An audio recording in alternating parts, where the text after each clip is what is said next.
Silakan Bunda yang di belakang. Bismillahirrahmanirrahim. Assalamualaikum warahmatullahi wabarakatuh. Waalaikumsalam warahmatullahi wabarakatuh. Mau tanya begini Ustadz, dari tadi yang dirincikan bagaimana peran kita ketika idealnya memang seorang istri itu menjadi tanggungan seorang suami. Betul. Nah, ada kalanya kan seorang perempuan itu dititipi amanah untuk bekerja gitu. Sementara suami tidak bisa istilahnya bukan menafkahi ya, belum ideal mendapatkan pekerjaan cukup. Gitu ya. Yeah. Yang itu yang pertama. Terus yang kedua ada kalanya suami itu membolehkan kita keluar seperti kata-katanya seperti ini Ustadz. Kamu boleh keluar ketika kamu bermanfaat bagi orang lain. Nah itu hukumnya seperti apa Ustadz? Assalamualaikum warahmatullahi wabarakatuh. Waalaikumsalam warahmatullahi wabarakatuh. Sebentar Pak Ustadz, ini yang awal tadi Ibu Robi katanya. Coba Bu disingkat padat aja ya. Oh siap.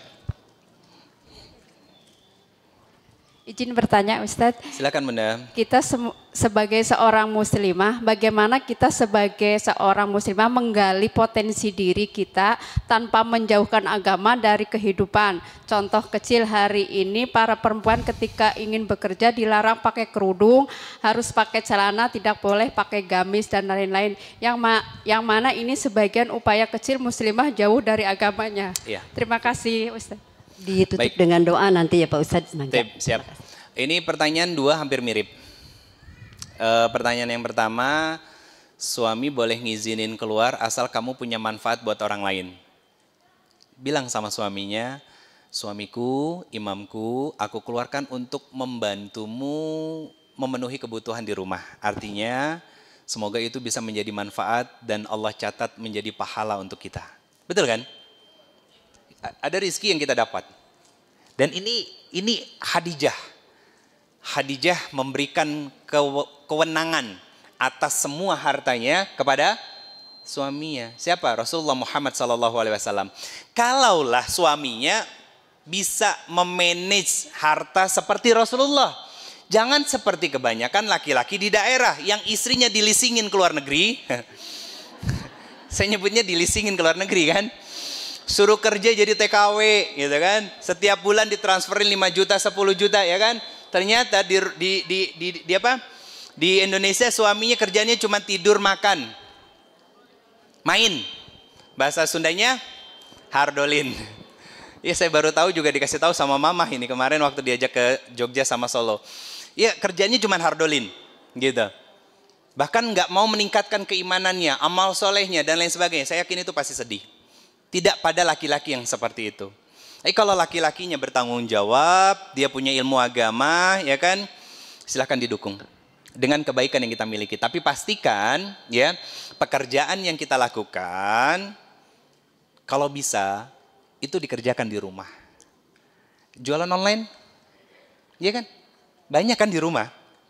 Dan justru malah online ini omsetnya lebih besar. Kemarin saya ngisi di Solo, pengusaha-pengusaha di Solo, yang mereka mayoritas setelah COVID kemarin berubah haluannya menjadi online. Yang tadi mereka masih punya toko kok. Cuma di toko itu omsetnya kecil Ustaz. Akhirnya apa yang dilakukan sama mereka? Live di beberapa platform media sosial Bunda. Akhirnya apa? Lompat ininya.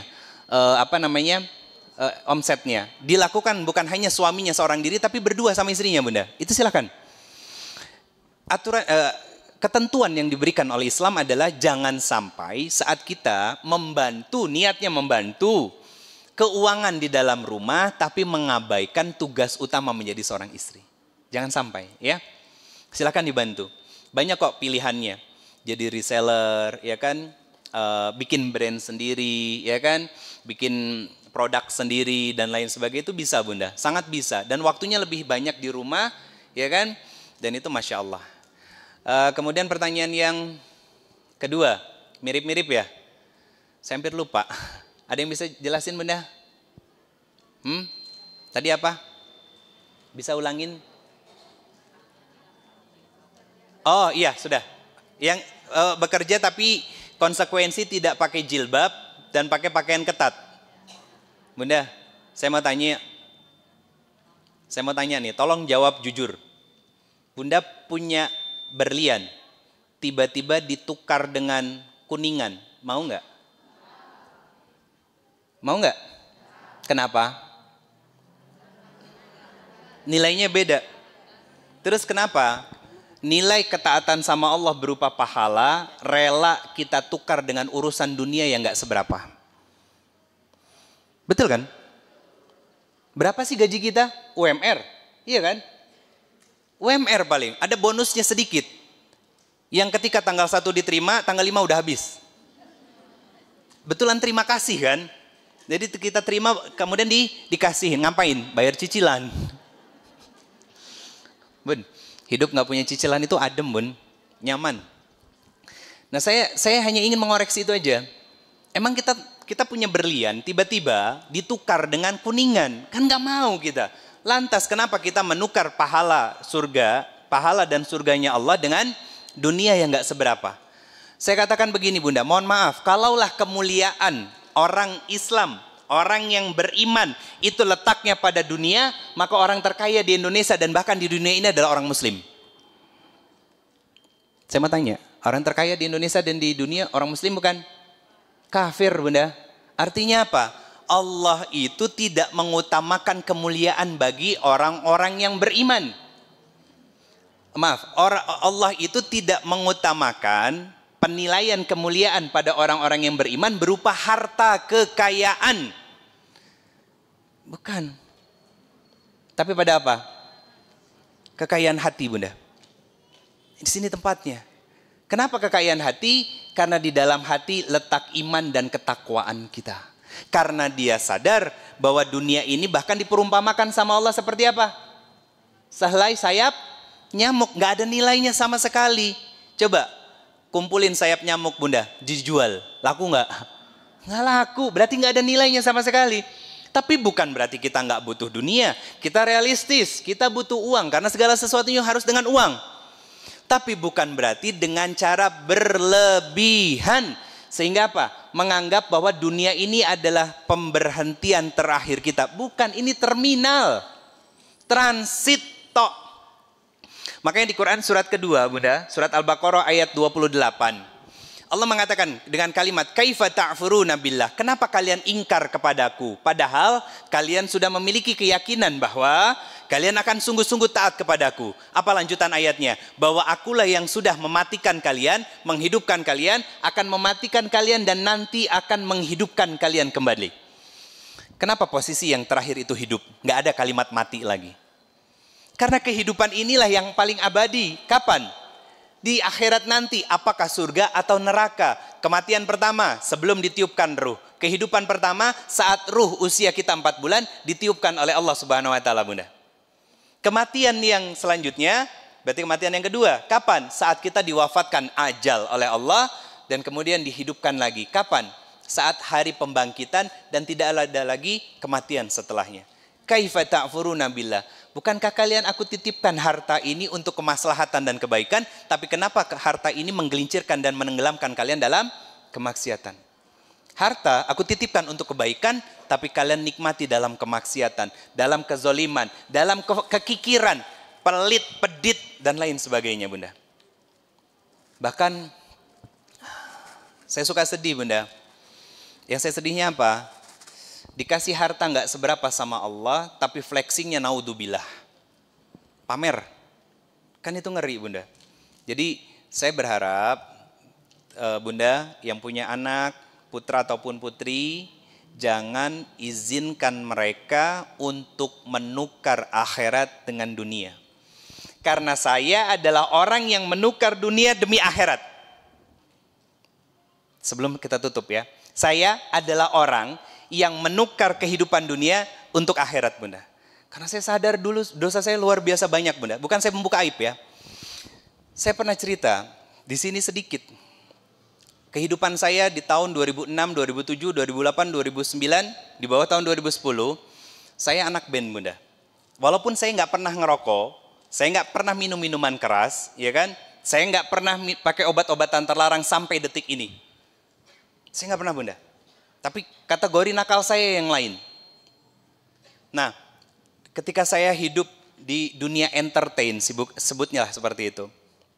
Apa namanya, main musik, ya kan, kemudian di dunia modeling dan lain sebagainya Bunda, itu kan dikelilingi dengan orang-orang yang seperti itulah, ya. Yang mohon maaf ketika ketemu salaman cipika-cipiki dan lain sebagainya kan itu lumbung dosa kan? Iya kan? Lumbung dosa. Karena bukan mahramnya kita. Dan itu bertahun-tahun Bunda. Dan bahkan saya meninggalkan pekerjaan saya 8 tahun yang lalu. Makanya saya bukan LC belakangnya, bukan SAG, bukan SHI dan lain sebagainya, bukan. Saya cuman gelar konvensional biasa yang sampai sekarang ilmunya nggak saya pakai untuk dakwah Bunda. Kecuali hanya beberapa hal kecilnya saja. Dan saya meninggalkan jabatan saya meninggalkan gaji saya untuk apa? Untuk mengejar akhirat. Bahkan di awal periode saya memulai untuk dakwah Bunda, saya dikucilkan sama keluarga saya sendiri. Istri saya yang jadi tameng atas apa? Atas amarah dari papa saya. Dan saya hanya mendengarkan. Kenapa? Karena saya yakin jalan yang saya pilih ini tidaklah salah. Dan saya bukan tipikal orang yang menggunakan privilege orang dalam. Ketika kenal seseorang. Saya pertama kali ngisi di Masjid Al-Irsyad ini bukan karena saya kenal sama pengurus majelis taklim di KBP. Atau kenal sama DKM masjidnya, bukan Bunda. Saya selama ini demi Allah dimanapun saya berdakwah, saya cuma punya keyakinan. Kalau Allah ridho, saya akan sampai ke tempat itu. Itu prinsip saya Bunda. Kalau Allah ridho, saya akan sampai ke tempat itu. Saya baru tahu cerita dari mama dari istri saya. Papa itu, almarhum, Allahyarham, seneng banget nonton Damai Indonesiaku di TV One. Apa cita-cita beliau? Pingin punya anak yang bisa tampil di situ. Dan saya ketika diizinin sama Allah, dikontak sama teman-teman TV One, pertama kali yang saya bayangin adalah wajah Papa.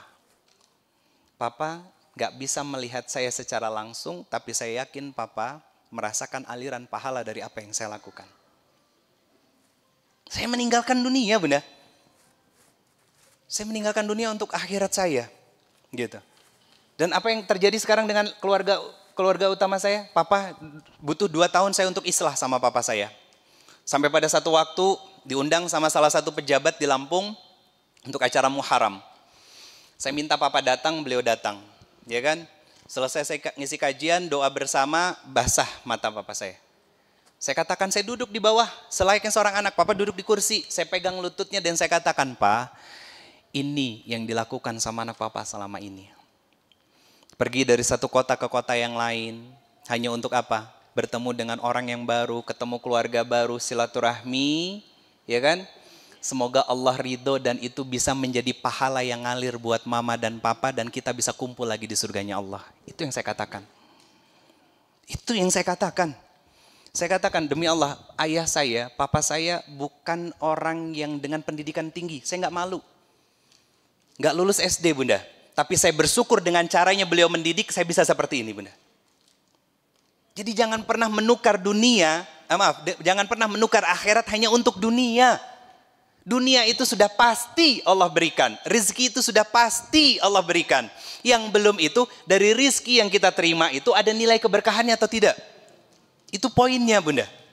Jangan sampai kita capek cari uang, capek cari rizki, capek ngejar materi, lupa untuk bekal kita pulang ke akhirat. Sahabat Abu Hurairah Bunda, menjelang wafatnya terbaring di atas tempat tidurnya, menangis ketika tahu itu menjelang ajalnya. Kenapa dia menangis? Sahabat bertanya kepada beliau, wahai sahabat mulia, kenapa engkau menangis? Bukankah sesaat lagi setelah ini kau akan bertemu dengan kekasihmu Rasulullah SAW? Apa jawab Abu Hurairah dalam terisaknya dia saat itu? Yang aku tangisi adalah apa? Waktu yang Allah berikan untuk aku mempersiapkan bekal sedikit, sedangkan perjalanan setelah ini begitu lama dan panjang. Bunda bayangin alam barzah, alam kubur, ya kan? Setelah itu apa? Padang mahsyar, mizan, ya kan? Sirat, masih panjang Bunda. Pertanyaan saya sederhana, bekal kita cukup nggak untuk sampai ke sana? Jangan-jangan bensinnya habis di tengah jalan dan itu di tengah sirat ngegelundung masuk ke neraka Allah. Nauzubillah min zalik. Kalau kita bawa mobil, bensinnya habis, nyampe nggak kita ke tujuan? Enggak. Makanya materi saya ini lebih kepada menguatkan personality diri kita sebagai seorang istri, wanita, taat sama Allah. Karena apa? Saya memang laki-laki Bunda, tapi saya mengambil sudut pandang perempuan. Sebagaimana Rasulullah ketika berhadapan juga dengan perempuan. Mengambil sudut pandangnya, sudut pandang wanita. Walaupun saya tidak sesempurna Rasulullah dan sangat jauh Bunda. Tapi saya belajar bagaimana sifat fatonah yang dimiliki oleh Rasulullah. Cerdas ketika menyampaikan dengan bahasa-bahasa yang sederhana, relevansinya dengan kehidupan sehari-hari Bunda. Jadi pesan saya kepada putra-putri Bunda, jangan pernah menukar akhirat dengan dunia. Karena saya adalah contoh yang saya ceritakan, orang yang menukar dunia untuk akhiratnya Bunda. Siapa lagi contohnya? Banyak. Guru kita salah satunya. Allah yarham Uje. Betul? Popularitasnya ditanggalkan.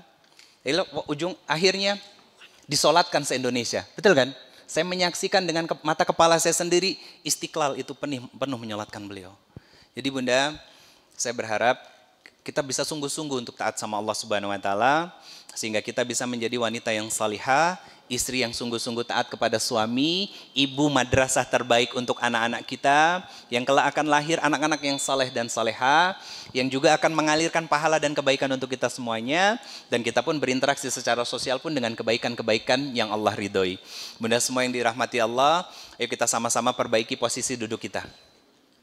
Kita sama-sama bermunajat kepada Allah Subhanahu wa taala. Kita tundukkan kepala kita, kita pejamkan mata kita. Kita belajar untuk berhalwat, berdua-duaan dengan Allah Subhanahu wa taala. Ayo kita angkat tangan kita. Bunda, rasakan dengan hati kita bahwa saat ini Allah melihat dan menatap kita. Allah menyaksikan kita dan Allah sangat memperhatikan kita, dan Allah akan siap dengan kemahaannya, dengan karunia-Nya, dengan kebesarannya untuk mengijabah setiap doa-doa yang kita panjatkan kepada Allah. Astaghfirullahalazim, astaghfirullahalazim, astaghfirullahalazim. Allahumma sholli ala Muhammad wa ala ali Muhammad. Allahumma sholli ala Muhammad wa ala ali Muhammad. Allahumma sholli ala Muhammad wa ala ali Muhammad. Allahumma ighfir lil muslimina wal muslimat wal mu'minina wal mu'minat al ahya'i minhum wal amwat bi rahmatika ya arhamar rahimin. Allahumma ighfir li wa li walidayya warhamhuma kama rabbayani shaghira. Ya Allah, ya Ghafar, ya Tawwab, ya Rabbal alamin. Ya Allah, kami berkumpul di rumah-Mu, di tempat yang sangat Engkau cintai, di tempat yang insya Allah penuh dengan keberkahan-Mu ya Allah. Kami adalah hamba-hamba-Mu yang lemah, kami adalah hamba-hamba-Mu yang tak memiliki kekuatan dan daya apapun ya Allah. Kami bersimpuh semuanya, kami menengadahkan tangan-tangan kami, dan kami menanggalkan semua pakaian-pakaian kami. Kami adalah seorang hamba, makhluk-Mu yang lemah, dan kami bermohon ya Allah dengan segenap hati kami semuanya. Ampuni dan rahmati semua dosa dan kesalahan yang pernah kami lakukan. Dosa yang kami lakukan terang-terangan ataupun sembunyi-sembunyi. Semua dalam penglihatan dan catatan-Mu ya Allah. Dosa yang kami lakukan dari pertama kali kami melakukan dosa sampai detik ini ya Allah. Kami bermohon kepadamu, wahai Engkau zat yang maha pengampun lagi maha penyayang. Ampuni dan rahmati kami semuanya ya Allah. Jangan Kau siksa kami karena kesalahan kami.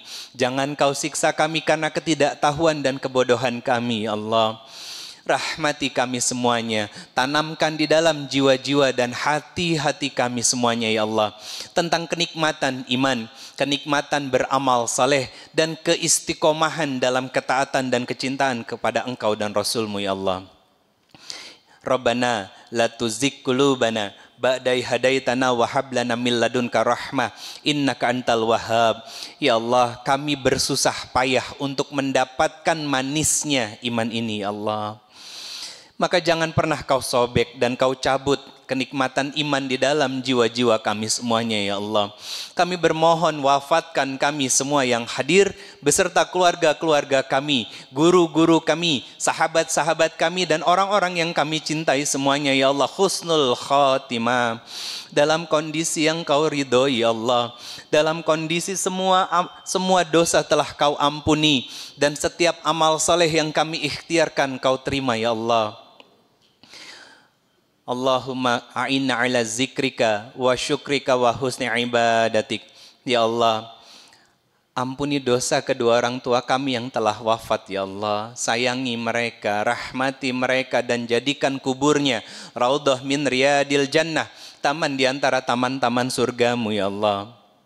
Sayangi mereka, jangan kau himpit, jangan kau sempitkan, tapi lapangkan selapang-lapangnya dan terangi dengan cahayamu wahai Zat sebagai sumber dari semua cahaya. Engkaulah yang nur, Engkaulah sumber dari semua cahaya.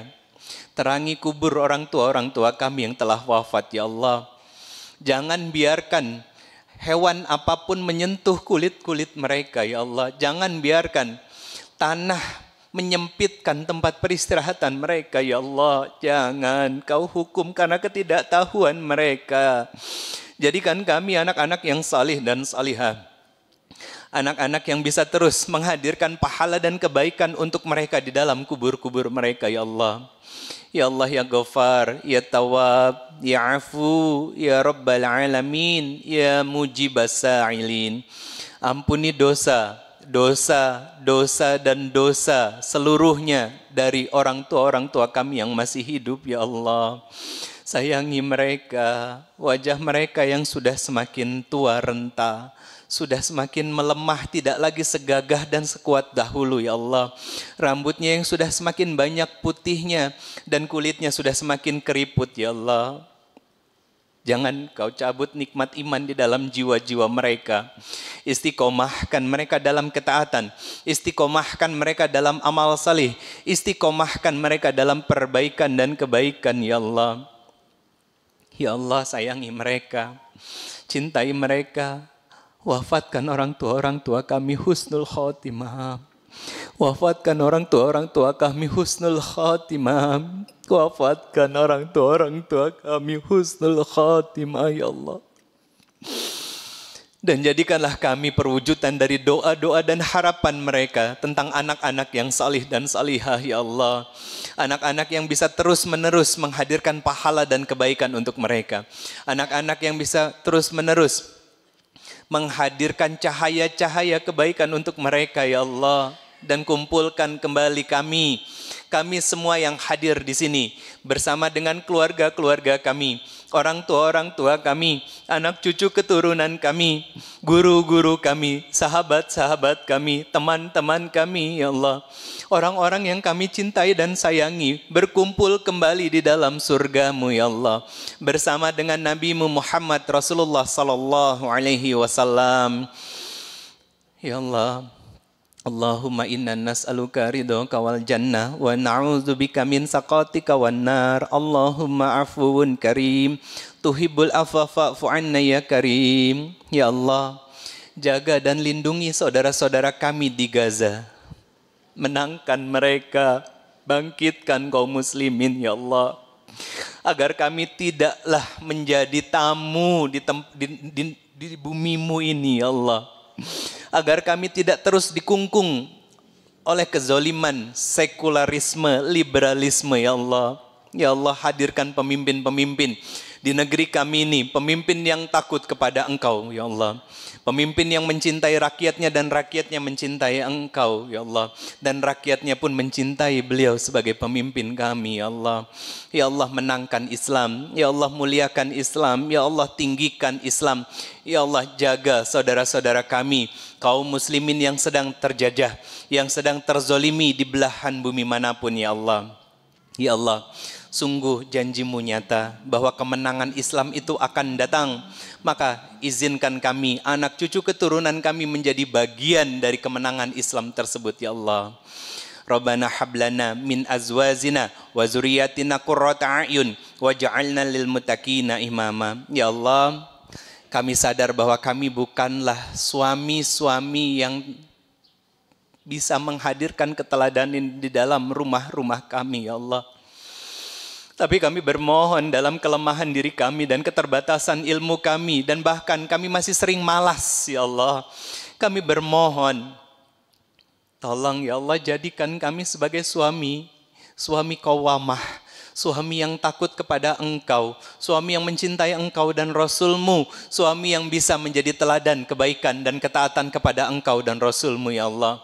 Dan jika ada di antara kami masih menjadi istri yang sering bermaksiat kepada suaminya, sering mengingkari syukur kepada suaminya, istri yang masih kurang untuk bersyukur kepada suaminya, istri yang masih sulit untuk berterima kasih kepada suaminya, maka bimbing hati kami ya Allah, lembutkan hati kami agar kami bisa lebih luas lagi kesyukuran kepada suami-suami kami, kepada pasangan-pasangan kami ya Allah. Ya Rabbana, jika ada di antara kami yang masih sendiri, maka izinkan kami untuk terus memperbaiki diri, menjadi hamba-hambamu yang salih dan salihah, sehingga itu menjadi ikhtiar kepantasan agar kelak kau hadirkan pasangan terbaik yang engkau ridho, beliau menjadi jalan terdekat kami menuju surgamu ya Allah. Rabbana zalamna anfusana wa illam taghfir lana wa tarhamna lanakunanna minal khasirin. Ya Allah, berkahi harokah dakwah kami, berkahi majelis taklim Kota Baru Parahyangan, berkahi Masjid Al-Irsyad, berkahi semua majelis taklim yang hadir pada kesempatan hari ini. Berkahi semuanya ya Allah, dan jadikan kami saudara, sehingga kami bukan hanya bersaudara di dunia, tapi bisa bertetangga di dalam surgamu. Rabbana atina fid dunya hasanah wa fil akhirati hasanah wa qina azabannar. Walhamdulillahirabbil alamin. Al-Fatihah.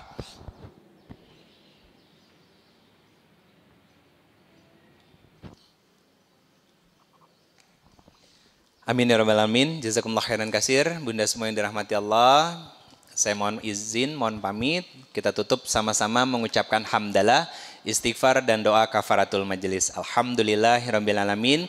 Astaghfirullahalazim, astaghfirullahalazim, astaghfirullahalazim.